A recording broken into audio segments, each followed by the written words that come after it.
Kisah nyata, kebiasaan sholat tahajud dampaknya sangat luar biasa untuk kehidupan. Kebiasaan Rasulullah Shallallahu Alaihi Wasallam melaksanakan sholat tahajud dapat dijadikan dasar hukum bahwa sholat tahajud adalah sunnah yang dikerjakan setelah tidur beberapa saat di malam hari, kemudian bangun saat pertengahan malam hari. Sholat tahajud adalah waktu untuk berkomunikasi kepada Allah, di mana umat muslim dapat mencurahkan segala isi hati dan memohon pertolongan kepada Allah. Kedekatan antara Allah dan orang yang sholat tahajud niscaya dapat membuat hati dan pikiran menjadi lebih tenang dalam menghadapi kehidupan yang dinamis ini. Sebagaimana yang dijanjikan Allah, para mutahajidin akan mendapatkan derajat yang mulia di sisinya. Tidak sedikit orang yang telah merasakan dan membuktikannya. Kehidupan mereka menjadi lebih baik, tentram, selalu memperoleh jalan keluar dan kemudahan dalam setiap permasalahan. Bahkan mendapatkan keajaiban-keajaiban tertentu yang sulit ditangkap dengan nalar biasa. Pengetahuan dan keutamaan tahajud telah mengantarkan para pemiliknya senantiasa mendirikan sholat yang biasa disebut Qiyamul Lail ini seperti seorang pecandu.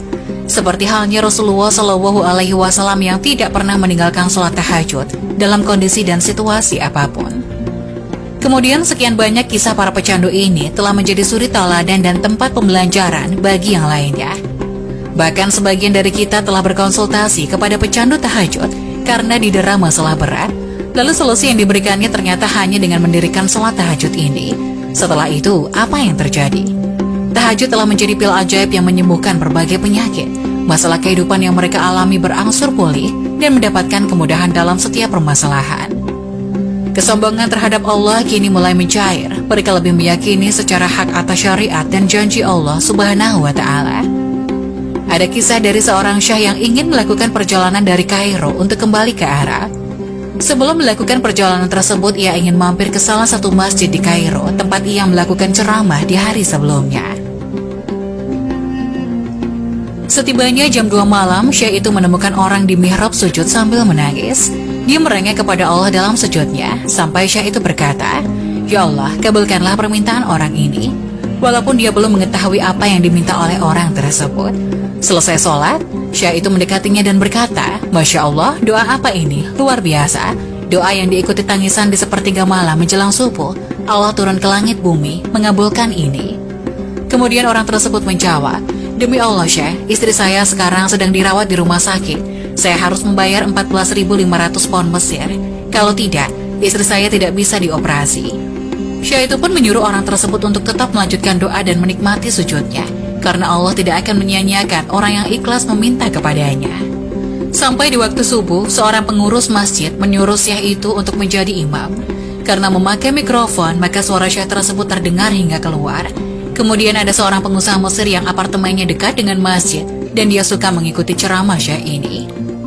Keluarlah si pengusaha ini untuk sholat berjamaah di masjid. Begitu selesai sholat, dia bilang, "Syekh, ahlan wa sahlan di Mesir. Saya salah satu penggemar Anda. Syekh, saya mau minta tolong satu hal. Saya sudah hitung zakat uang di perusahaan saya. Saya harus alokasikan 14.500 pound Mesir." Syekh pun menangis mendengar itu. Kemudian Syekh itu mencari dan memanggil orang yang menangis di sepertiga malam tadi. "Ya Fulan, kesini, ceritakan masalahmu apa?" Kemudian ia menceritakan bahwa ia membutuhkan biaya atau uang sebesar 14.500 pound Mesir untuk biaya operasi istrinya.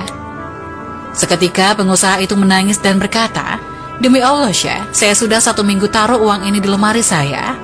Setiap hari istri saya bilang, turunkan itu bukan hak kita, zakat itu keluarkan.